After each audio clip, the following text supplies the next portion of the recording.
Hi friends, అందరికీ ఈరోజు ఎక్కడికి వచ్చామో చూడండి. పత్తి చేను దగ్గరికి అయితే వచ్చిన అనమాట. 2 వారాలు అవుతుంది. 2 వారాలకు పైగానే అయ్యి ఉంటుంది నేను రాక పత్తి చేనుకి అయితే. ఇంకా పత్తి చేను వేసిన తర్వాత అన్ని రోజులు గ్యాప్ తీసుకోవటం అంటూ ఇదే ఫస్ట్ టైం. నేనైతే ఇంకా 2 వారాల దాకా చేనుకి వెళ్ళి అయితే రాలేదు. ఇంకా ఈ వాన ముసురుకి అయితే గడ్డి అయితే పట్టింది. రౌండ్ ఆఫ్ కొట్టించినాం, కానీ చెట్లంపటైతే ఉంది. చెట్లంపటైతే తీపియాలి.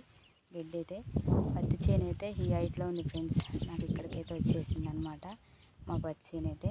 మరి మీ పత్తి చేలు ఎలా ఉన్నాయి ఏంటనేది కామెంట్ బాక్స్లో కామెంట్ చేయండి.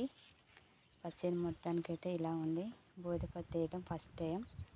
ఇంకా ఆకులు అయితే ముడతస్తున్నాయి. వాన ముసురు బాగానే ఇంకా మందు అయితే కొట్టేయాలి. ఒక పక్కన పురుగు నల్లగా పురుగు అయితే వచ్చేసింది అనమాట. నిన్న మొన్న ఇక వాన అయితే ఇక బయటికి వెళ్ళనీయలేదు. ఇవాళ కొద్దిగా తెరపించింది. ఇంకా మబ్బు పడుతూనే ఉంది. అటువైపు అయితే గాలి వస్తుంది, మబ్బు అయితే పట్టుంది. వాన వంగేటట్టే ఉంది సాయంత్రం వరకు అయితే. ఇంకా పత్తి చేలు అయితే ఇలా ఉన్నాయి. వాన దగ్గర మందు కొట్టి ఇంకా మందు వేస్తే ఏమన్నా కాయ అలా కాయ పడ్డది. కాకపోతే ఇక కాయ ఊరాలంటే ఇక మందు కొట్టి మందు వేయాలి. చెట్టుకైతే ఇక తీగ అల్లుకుంది, పిచ్చి తీగ అయితే. పత్తి చేను అయితే ఇలా ఉంది ఫ్రెండ్స్. చాలా రోజుల తర్వాత పత్తి చేనుకి అయితే వచ్చిన. ఇట్లా ఉంది పత్తి చేను అయితే. బోధి పత్తి పెట్టినాం, కానీ చాలు పత్తి అచ్చి పత్తి పెడదాం అనుకున్నాం. ఫస్ట్ టైం బోధి పత్తి పెట్టినాం.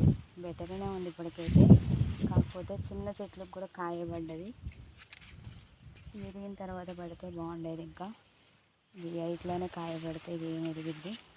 ఈ హైట్ ఉందన్నమాట మా పత్తి చేను అయితే. అందరూ ఏం చేస్తున్నారు? టీలు కాఫీలు అయ్యారా? ఏమేమి టిఫిన్ చేశారు ఫ్రెండ్స్? నేనైతే ఏం టిఫిన్ చేయలేదు. అందులో లంచ్ బాక్స్లోకి అయితే ఆలుగడ్డ ఫ్రై చేసి ఇంకా లంచ్ బాక్స్ కట్టి స్కూల్కి అయితే పంపించిన. చేను దగ్గరికి అయితే వచ్చినాం. పత్తి చేను హైట్ అయితే ఇలా ఉందన్నమాట. ఈ హైట్లో ఉంది మా పత్తి చేను. ఓకేనా మరి, బాయ్ అందరికీ.